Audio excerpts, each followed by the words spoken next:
Hello YouTube. I know it's been a while again, but unforeseen circumstances, i.e. my bum foot. I've got, what's it called, plantar fasciitis.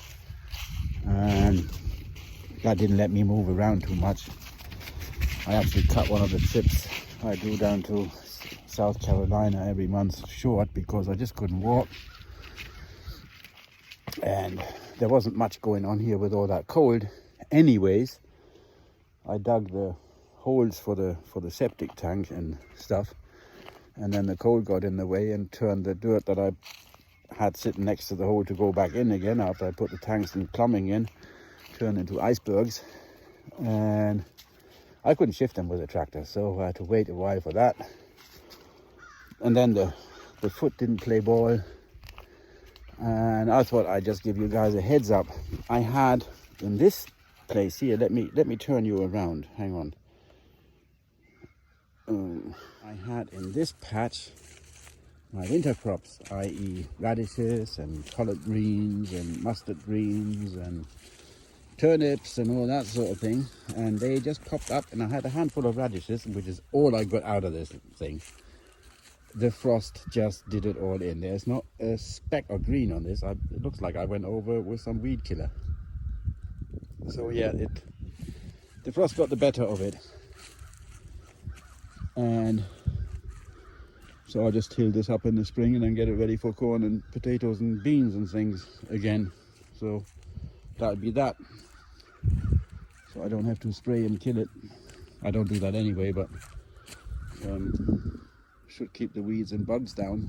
That frost did a pretty number on them. Anyways, I've got a 20-foot car hauler flatbed trailer, right? And a friend of ours, actually the folks that have got the camper up there, he borrowed it a while back because he had like 3 ride-on lawnmowers up there at the camper, and none of them worked. Well, one of them worked, but the other 2 they weren't in too good a shape. And he wanted to take them home, so I said, why don't you use my trailer and sling them all on the back of that thing, and then you can take them all in one hit. He lives in Kentucky, about 150 miles away from here. So he did.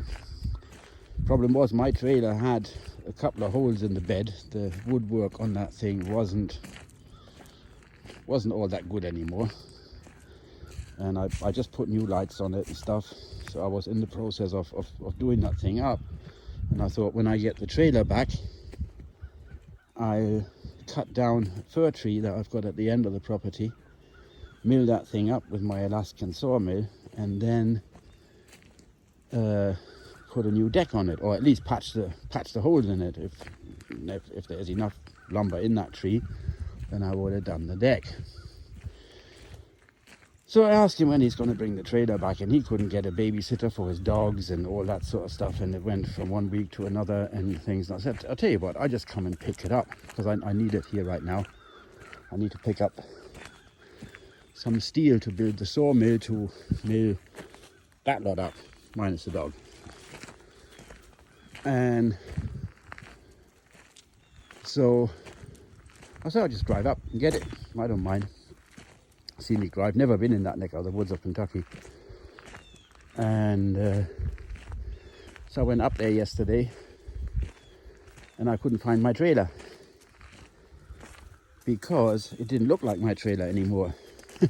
He put a new deck on it himself out of 2x10 treated pine. So the trailer looks like new.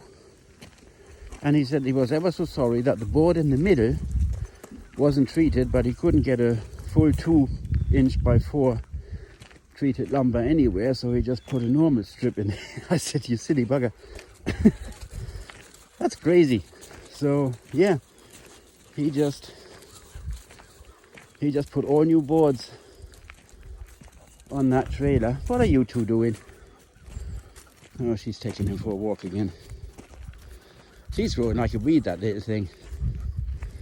She was 15 pounds when we got her, and she's just shy of 50 now.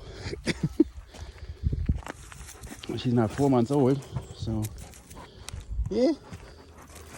Finn, at some point she'll be bigger than you. Huh?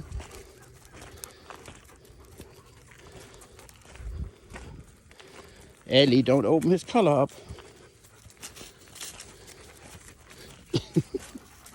Ellie! Hey, come on.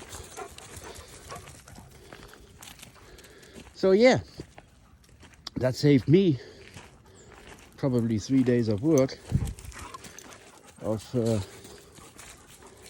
milling that lumber, cutting that tree down, milling it, stickering it first, and then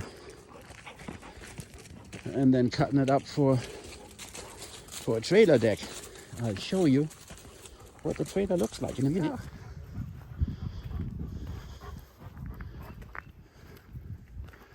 Looks almost like brand new.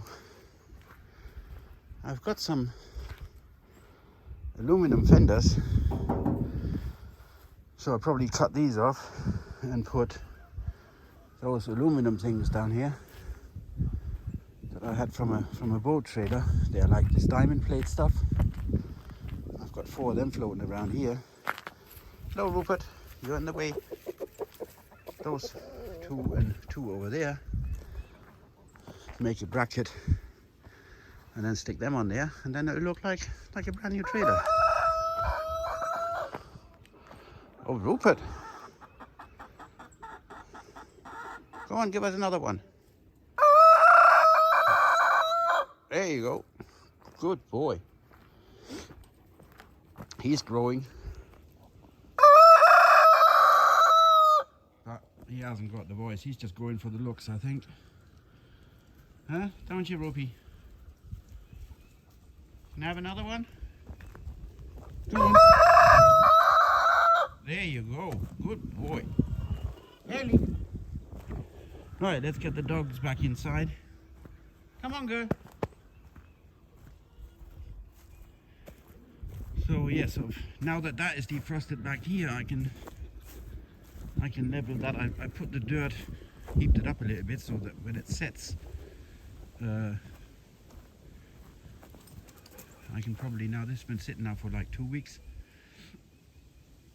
so I take the teeth off the tractor bucket and put the box blade on, and then just level that lot as good as I can, and then get some topsoil from the top, that big heap that I've got out there, spread that over the top thin, and then put some grass in it, and we're good to go.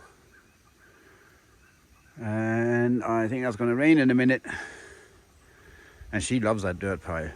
Oh boy, does she love it. She was really confused when it froze hard and she couldn't dig any holes in it and level it. So, Ellie, come on. That's a good girl. Let's go inside, okay?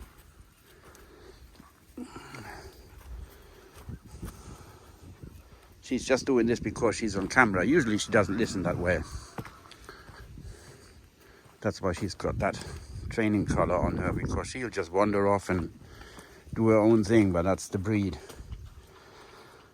Anatolian Shepherds are what they say, very independent, i.e. they don't give a hoot what you tell them to do until they think it's the right thing to do.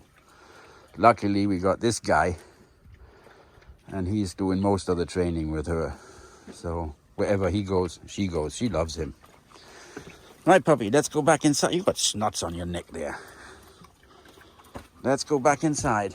I've got some paperwork to do. Right, YouTube, I shall see you at some point